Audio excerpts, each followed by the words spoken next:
channels, how do we get it to people? Okay. There will be, so the reality for that one is we'll do the process and we're going to come up with things like, you know, LinkedIn or social platforms. There'll be mail outs. Who does that? I don't know. TV advertising. There's all those channels that we would do. Channels, broadcast channels. Yeah, there's that. But the reality is there's only one channel that matters, and that's relationships. Those are more of a lead gen marketing essentially, and there's a sale part, which is relationship. Yeah. Channels. How are you reaching your customers right now? So let's do that first. How? Lunches. Yep. Coffees. Yep. Right now, that's probably... That's the main one. Some LinkedIn. Yep. I posted on LinkedIn once and someone gave us 20 grand to film their conference. Boom. That feels like a great ROI there. That's really good. That's probably... I took Serge's photo of his new lens. I stole it. Yeah. That wasn't even mine. So like, there's an activity. Oh, is that the one in Melbourne? That was a big lens of yours. No, Anyway, yeah.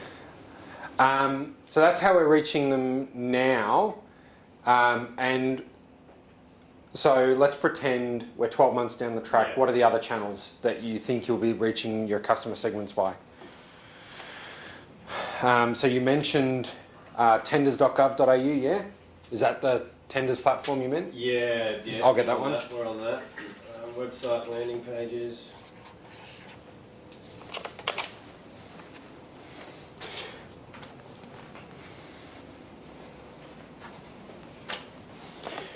So we can just call that digital channels. I guess digital channels covers us. Although for your business... Education videos. Yeah. Like teaching people how to make decisions. Yeah, all right. Yeah, so that's... Yeah, I don't do a lot of... We could do Instagram. What do you reckon? So... Probably should. I'd rather do LinkedIn, YouTube. The thing about multiple channels is you need to start with everything and then see what's working, and then you start doubling down then. And you see other things work in different ways. Yeah. Like a lot of the stuff when it comes to say Instagram, Facebook and just those visual ones, they're not for sales. But if someone that you meet and then they go check you online, 60% of the people that actually, you know, think that you've got a good online presence that contributes to the sales. So these things may not be a sales channel, but it's like a credibility channel or a reinforcing. On my personal Facebook, like people that watch my stories are fucking high-end business people. Yeah, so you've got an amazing network. So, yeah, what you said. It's not you're not converting there. Your indicator of interest would be or demonstrating. To remain top of mind as well. Yeah. And then the event that we do. Yeah. Who's who. Okay, so events is a value prop, but then it's also a channel. Who's who. Yeah, cool. So that sort of breaks down into... So some of what we just did might actually turn into key activities. So your key activity might be your social strategy that you execute week in, week out. So it'll be social and physical, right? So physical is your coffee, social, so you'll have a social and physical strategy that practically will look like I produce X, Y, and Z content for these platforms in this way. I execute that daily, weekly, and I churn that out constantly. So those key activities drive people to your channels. So your key channel will actually probably be either your website, Facebook business page, or whatever that funnels them through to a landing page. Maybe... So they can have a coffee or come to our parties.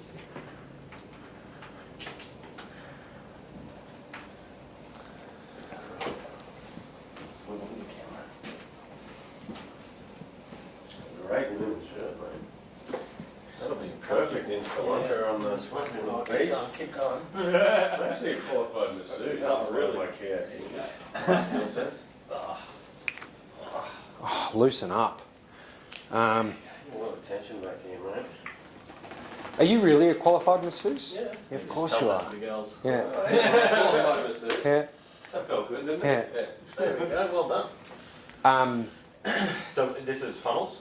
Yeah, so I'm not going to say anything other than, I guess, where I'm going in my mind to increase the mere exposure effect is multiple funnels from ambiguity to specificity to channel people through to landing pages, get web addresses, generate leads. So it's stuff that you'll already be doing. I just had to draw it because it came top of mind listening to you guys. Yeah, and this is what we were saying before in terms of Instagram and all Yeah. that other crap. Is that the top of the funnel? But you got to kind of see it as a waterfall analysis. There's more that goes in the top, and it goes to someone Googles you, right? Someone Googles you. That's like the top of the funnel. Then the next level down is them going checking you on website, right? And if they see that you've got some Instagram page, maybe you have 10% more likely that they go down to the next. Is anyone else surprised that anyone buys anything off us based off how good the brand is? No, it's because you don't. This is what I was saying to you before. Yeah. You don't have a marketing engine. No. You've got a sales engine that works well. Yeah. And that's because you do exactly kind of what Rob was saying is you do coffees, and that has the highest conversion ratio. Yep. But if you did more of that, right, and less of the vendor because that's your marketing strategy essentially, right? But if you had a digital funnel, right, where your marketing engine starts happening kind of in the background without ending with a hangover, and then all that funnels down is with you having more coffees with people. That's your funnel, quite with a high conversion ratio, step by step, right? So. Well, that'll become a key activity if I can design that. The only rule that matters is get people off platform. Yeah, okay. So whatever Get them into an whatever email, activity- get them into a meeting, get them onto a webinar, Face get to them face. to our Yep. event. so everyone says you still need to build your database, and that's true, but people think in the form of get my spreadsheet right, this is your database. So get off the app though. So if it's LinkedIn, hey, what's your number? Save their number, they're in your database. And then that becomes your database and lead gen tool. But so get them off platform. So I try to get them on WhatsApp. That's my one. yeah, because it's As secure. soon as you get them on WhatsApp, It's a very personal well, connection. it's personal. But when I'm sitting, waiting for something to happen or watching TV, I'm just going through my WhatsApp, going, "I'll say hi to this person, say hi to that person." Bang, bang, bang, bang, bang, bang. Send a bunch of messages, and it's all centralized there in terms of things, and then you can organise and try and do meetup from there. But yeah. Bang on. Yeah. I love it, I'm excited. Last point on the tangent with your social content, it's ambiguity to specificity, so here's your big bucket of humans you're targeting down to a specific type of human, so 25 to 35 entrepreneurial people that are still permanent that haven't quite created a business yet.